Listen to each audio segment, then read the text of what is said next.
குழந்தையாக ராஜகுமாரத்தை எடுத்து அரண்மனையிலே வளர்க்கிறார்கள். அரண்மனையிலே வளர்ந்த மோசே அரண்மனைக்கு விரோதமாக எழும்பி நிற்க வேண்டிய ஒரு சூழ்நிலை.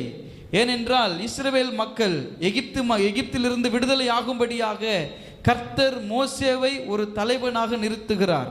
அப்போ மோசே ஆண்டவரிடத்தில் ஜெபிக்கும் பொழுது, ஆண்டவரிடத்தில் கட்டளைகளை பெருகும் பொழுது, இதையெல்லாம் சொல்லும் பொழுது மக்கள் எப்படி என்னை ஏற்றுக்கொள்வார்கள்?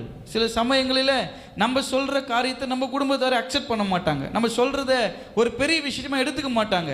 இப்போ நான் சொல்கிறத அவங்க எடுத்துக்கணும்னா அதுக்கு ஏதாவது ஒரு அடையாளத்தை கொடுங்க ஆண்டவரே மோசே கேட்குறாரு. நான் சொல்கிறத நீங்கள் தான் சொன்னீங்கன்றதுக்கு ஒரு அடையாளம் வேணும்ல ஆண்டவரே. இப்போ நீங்கள் சொன்னதான் நான் போய் சொன்னேன்னா யாரும் நம்புவாங்களா? யாரும் நம்ப மாட்டாங்க.